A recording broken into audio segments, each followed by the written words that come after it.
of the themes for today is it's a methodology. There are multiple methodologies of sustainability. This is a methodology that appears to be the only one deeply integrated with financial returns, financial statements, understanding the connection to financial statements. And it's based on Maslow's hierarchy of needs. So just like nature, we all need these things. We need to eat and drink. We need housing and clothing. We need hugs. We need to be hugged and touched. We have family. We need to feel good about ourselves, confidence and self-esteem. And we need to self-actualize. We're always working harder to achieve our goals. So this is not easy to adapt to a business exactly. So what we did was convert it into this framework. So the 5 groups of human needs on the left are health, wealth, earth, equality, and trust. So these 5 categories, health, wealth, earth, equality, trust, you can categorize your products and services into, of the benefits to the customer. So if you're a hospital, your benefit is physical health or maybe mental health. If you're in financial services, it's helping your customers make more money to send their kids to school, pay for retirement, take care of parents. In earth, it's about being able to drink clean water, breathe clean air, not walk down the beach with garbage, but actually have a livable environment. Equality is about gender and ethnicity and citizenship, diversity. And trust is about being transparent, open, and ethical. So the reason why transparency is so important is if you don't know what the risk factor is, you can be surprised at any time. And investors hate surprises. So what we're able to do is these factors link to products and people and profits and the planet. And really the methodology for evaluating it is, what do you sell, how do you operate, and how do you make decisions? So what do you sell, how do customers benefit, how are you running your company, customer satisfaction, employee satisfaction, and management practices. Companies who score high on these, built into a diversified portfolio, tends to generate a portfolio that's lower risk and can be higher return. So I'm going to show you examples from companies, funds, asset classes, and portfolio. So what we're doing is taking this framework as a management system. So when I worked at McKinsey, the goal was find the metrics of which people can succeed, build it into a management system that you can use to run the business. And then if you design it right, and this is the key, you have to design it right, then you can intersect group benefit, building a better world, with financial success. So this is the process that we go through, which I'll explain with a slide for each of these. It is based on these quantifiable metrics, and it can drive the weighting of the portfolio. So these are examples from when we first started the HIP 100. So as you're getting the SET Sustainable Index underway, you might learn from this framework. So General Electric is an industrial business, as is something like SCG. SCG, according to its accounting, says that 26% of all its revenue has some ecological or social value. For General Electric, back in 2010, that was 12%. For SCG, it's 26%. So SCG has a high standard for its the environmental sustainability of its products, according to their methodology. PepsiCo, at one point, they don't do this anymore, but they had 3 categories of their products. Good for you, like orange juice, better for you, and fun for you. And fun for you is like salty potato chips. So it didn't say unhealthy for you, it said fun for you. So at the time, Pepsi had 30% of its revenue in these good and better. But what that also means is 70% of revenue was from unhealthy products. High salt, high sugar, things that cause stress, things that cause health problems, obesity. That's how their business model is built. Because we like salt. Our brain needs salt. Our brain actually performs better with some salt. Sugar feels good. As we were evolving as humans, when we had sugar, we'd be happy. But when you base your whole business on maximizing that versus optimizing that, you have a potential risk. And then Campbell's Soup, so this is a prepared food company. If you look at any soup in a can, most soups are like this, has high salt, very high salt, super high salt. So they were trying to bring the salt content down. But in some cases, some of the healthiest products, people stopped buying them. So the question for a company is this. If you addict your customers to an ingredient, and then to be sustainable, you have to pull out that ingredient, and your revenue drops, who's to blame? And how do you fix it? Because customers have stopped buying because they've gotten trained to something that's not healthy for them. This is a core sustainability challenge. How to take unsustainable behavior, by which we're all making money now, and shift it into a sustainable behavior. So these are the business problems for the next 5, 10, and 50 years. Take things that worked for a while but need to evolve and change them into something healthier. And Pepsi's competitor Coke, we might talk about this in a second, when you drink a Coca-Cola, how much water is in 1 liter of Coke? When you drink 1 liter of Coca-Cola, you're responsible for using how much water? Yeah, more than 2. That's just for the processing of the soda. Then if you account for the can and the delivery, and also if you drink a latte from Starbucks, 1 latte is 200 liters of water. The coffee, the sugar, the processing, the paper, the milk. So as long as all that water is falling from the sky, we might be okay. But if any of it's coming out of the ground, we might have a problem. All right, so that's part 1, is by industry and by company, evaluating the sustainability that will drive, this is all revenue growth. This is all top-line revenue growth. Then these are a number of measures, some of which we've talked about, that are quantifiable measures about customers and employees, environment, greenhouse gas emissions and waste reduction, compensation of employees and CEO pay, and things like supplier diversity and certifications. What we've done is we've taken these quantifiable factors from the 7,000 companies over going on 10 years now of data, and we've done regression analysis and back tests on how these factors connect to cash flow and shareholder value.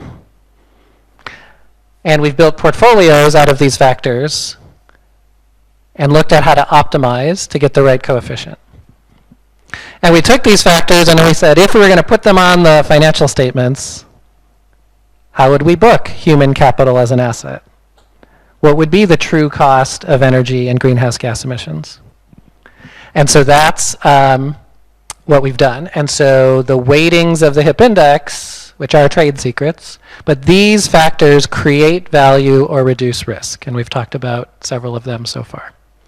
Then the third, and we haven't talked about this yet, is the management practices. So to have innovative products and to have a company that runs those operating metrics, this is what you need to build into the management system. This is the foundation, the building block. So one is the vision. What is the vision of the company? Not just growth, what human need are you solving? Are you making people healthier?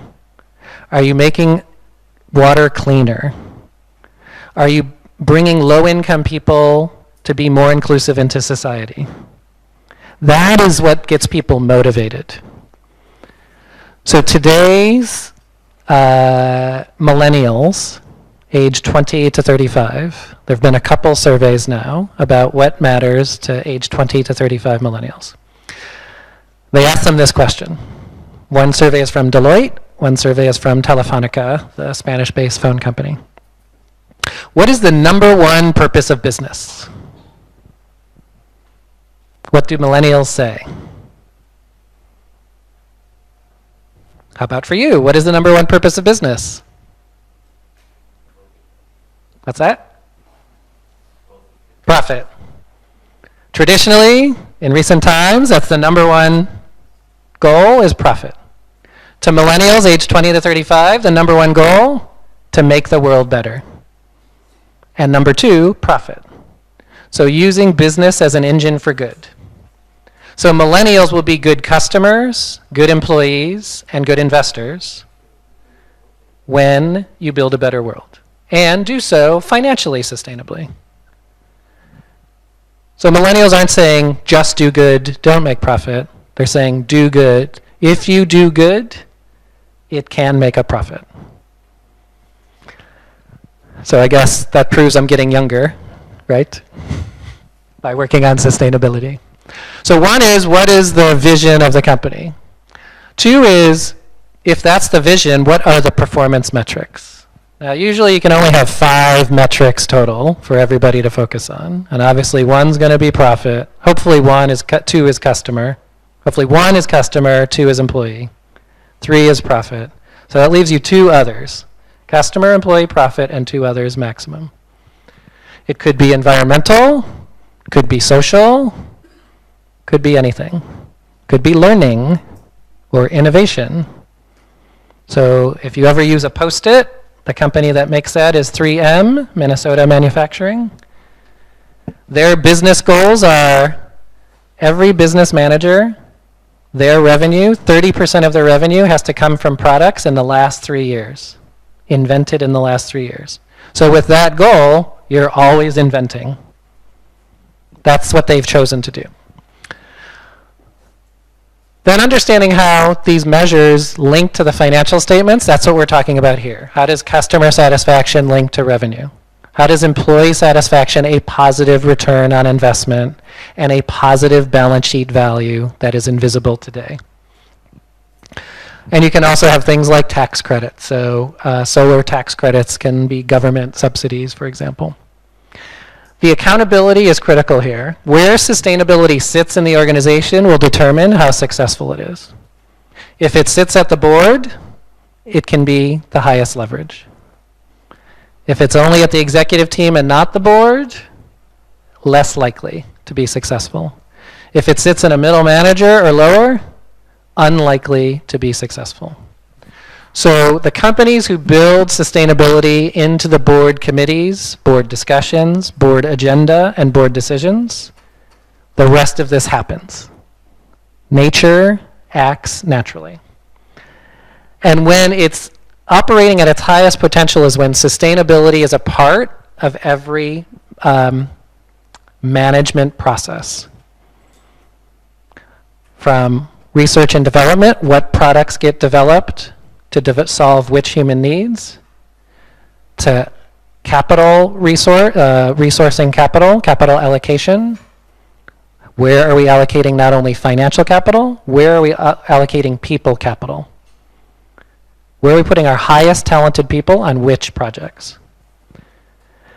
And performance reviews, making everyone accountable, making every individual accountable.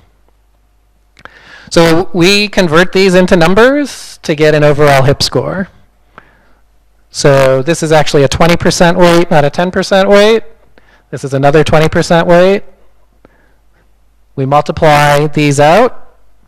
So essentially what we do is we collect all this data, we quality check it, we then run peer performance against competitors, local and global competitors. We also look for improvement year over year, and that ends up calculating a 0 to 100 HIP score. So a higher HIP score of 100 is better, a lower HIP score of 0, not very good. And then we build portfolios by weighting by the HIP score. a future, what we think is a future-looking measure. So not just looking to the past of financial statements, looking to the future. And that's why it works. So in the case of the HIP 100 at the beginning, Procter & Gamble, GE, and Intel were the top three. At that point, they had scores about 70. Those scores change over time as they become more or less sustainable, or when competitors run up. So Colgate-Palmolive, which is not listed here, basically became very sustainable and exceeded Procter & Gamble. Intel is the current #1 company on the HIP index. It's not to say that companies are perfect. No company is perfect. It's impossible to run a perfect company. But these companies are better.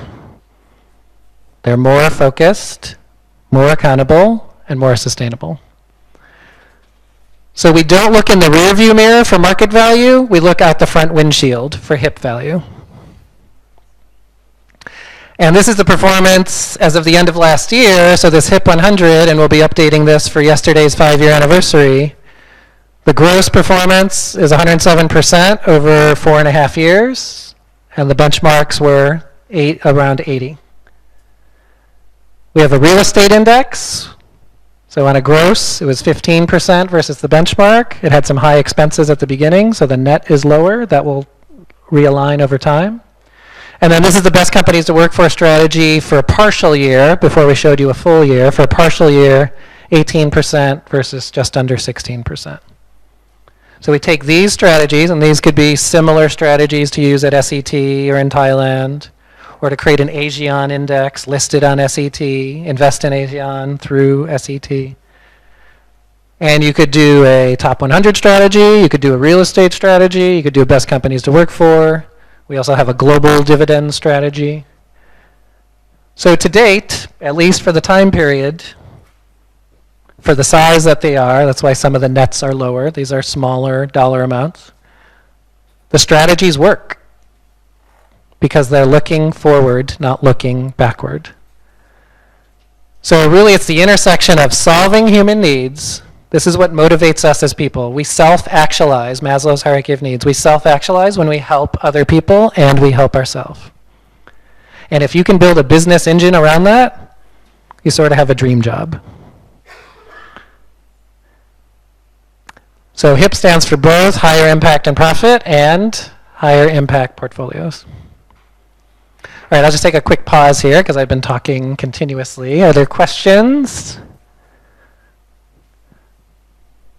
No questions? Perfect understanding? Great. So companies end up getting plotted on a 2x2. So this is at IMBA at Thammasat. This is always the first class that we do. Everybody thinks of a company. We're going to do this right now. Everybody thinks of a company. It's very simple, 2x2. Think of a company, could be your company or something else. And then plot it where you think it is.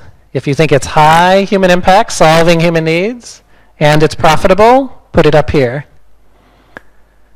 If it's profitable but negative impact, put it here. If it's solving a need, maybe like government, but not profitable, you can put it here. Hopefully nothing's here. Usually somebody put Malaysia Airlines here this week. We've also put gambling there for the person. Gambling is good for the casino.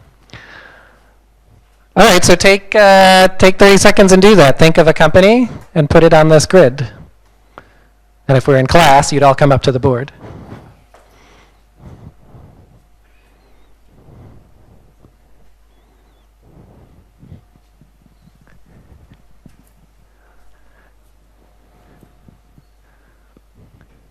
All right, anybody put anybody in this box?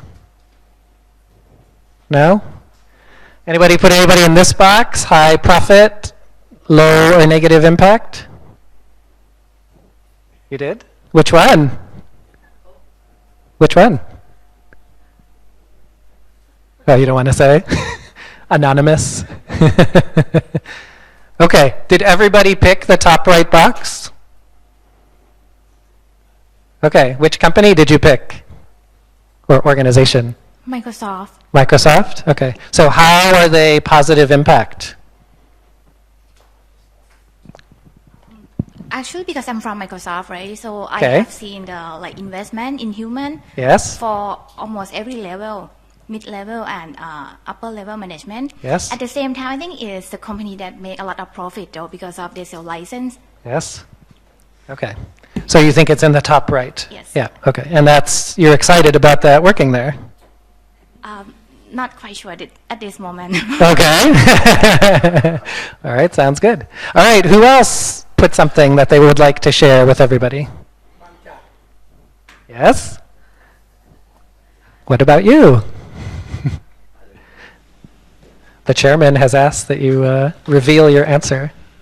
Yeah, we own the refinery and we have the service station. At the same time, we also have the solar farm. Yes? We do the biodiesel plant. Yes. We gonna own today we're gonna own the one of the ethanol plant. Yes? So along with our supply chain, we do several CSR in process. Yes? Like the one we use the community produce as our giveaway at the service station promotion Yes. campaigns. We also buy the used cooking oil as a feedstock for biodiesel production. Yep. And we give the opportunity for the agricultural cooperative to open the service station for their own member use. Great. So they can have the more stable income and Yes. learn how to do modern business. Fantastic. So what, if you can share, do you track for the positive products, the percentage of overall company revenue? Yeah. Or for the share for the sale of the cooperative. Yes? Service station has been increased every year. Yes? Okay. And can be contribute to more than 4 million family of the farmer. 4 million people? Yeah. So 5% of Thailand's population? 4 million family. Families? Yeah. Yeah, so more than 5% of Thailand population. Okay, that's fantastic. All right, so that's solving a good human need and profitably too, yes? Including the environment. Yes. Yes, okay. All right, other examples? Any quadrant?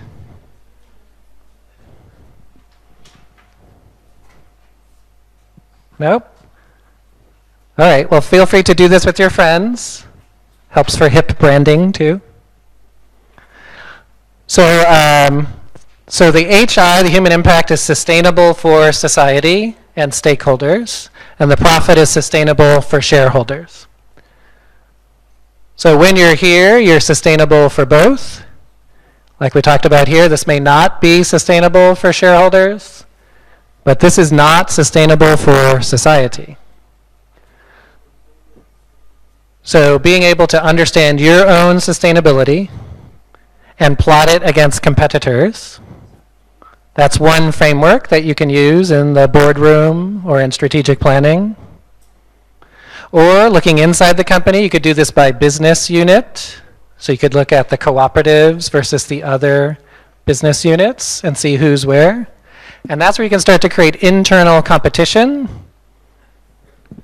to serve more human needs and profit at the same time. So you can use this internally across business units or across departments to stimulate that. You could even, and our customers sometimes ask us for this, they want to compete against other customers. So in investing in portfolios, I want to find the highest sustainable companies and compete against other investors. So you can look at this from a corporate competition, a internal corporation business unit competition, teams within a corporation, or investors. So some of our work is working with institutional investors and family offices, as well as family foundations, to plot across asset classes where different asset classes. So these are government bonds that are tax deductible, called municipal bonds. This is private equity, which is both sort of large private equity or venture capital. It's easy to be more focused here. This is publicly listed mutual funds and ETFs, so there's a wide range of publicly listed companies. And then hedge funds, because hedge funds usually can't see inside them. So if you make money, you don't know why, and if you lose money, you definitely don't know why. And that's the way they like it. So that can blend into a portfolio average. And sometimes you get in this debate of, well, why not just invest in the index? Because most indexes are built on stock market value. So you're only as good as tracking the stock market value. If you see something that the market does not, and it works, then you might be able to outperform the index. So on a particular year basis, 1 in 4 managers can outperform, up to 2 in 4, depending on the year. So active stock picking can work, including in sustainability, just like we showed you. So this is our air traffic control chart. This is something we do for institutional investors, family office. These are all their asset classes. And reporting-wise, in addition to reporting their return and their risk, we also report their impact. Now, this is a very quantitative chart. If you're excited by this chart, I want to talk to you. But usually what we do is we convert it to this. This is a very friendly chart. Most people can understand this chart. So this is financial risk, financial volatility, and this is return. And this is the efficient frontier line, if you remember finance. And usually you plot portfolios, but we use it to plot funds, asset classes, and even companies. And when return exceeds risk, something will be above the line, and when risk is higher than return, it'll be below the line. So out here, for this allocation, these companies actually lost money with high risk, these asset classes. Whereas these allocations in the portfolio, several of them are above the line. And this is pretty typical. About here, you can usually invest safely in fixed income and real estate, pretty predictably. Anytime you break this midpoint, you don't know whether the performance is going to be this or this. Higher risk is not only higher return, higher risk is higher risk.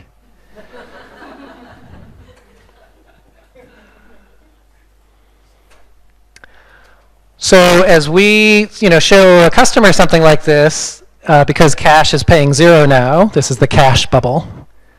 0 risk and 0 return. But it's red. Why is it red? Because the HIP score of where the cash is a very low score. It's in a bank. The bank doesn't tell you how you're investing your cash. So it's not transparent. And it's likely going to things that you wouldn't agree with if you're sustainably minded. So the client said, I don't want to be there. So we invested their cash in a sustainable bank that makes loans to sustainable enterprises of those high growth markets like organic food and renewable energy and the like. So over time, for any time period, these bubbles can be above or below the efficient frontier line, depending on risk and return. And the colors can change over time based on the components of what's inside. So you can change the color of this bubble by changing what's invested. So these are private notes in companies. These are real estate funds. The interesting thing about real estate is you build something at the time, and it's very difficult to change it later. So if you build it unsustainably at the beginning, it's only going to be more unsustainable along the way. So this is actually something up front, and we've had discussions with several real estate investors and really more building improvers. There's now products that will automatically change the tint of the glass so that it lets in more or less light throughout the day. So they program in the sun to know when it's going to hit the building. They get a download from the weather off an app. They predict what the energy and light is going to come through the window, and they'll auto-tint the window. It's pretty amazing technology. So they came to us and they said, who should we go talk to about this? Who are the sustainable real estate companies where this would appeal to them? So one of the other uses for the HIP ratings besides companies and investors is sales targeting.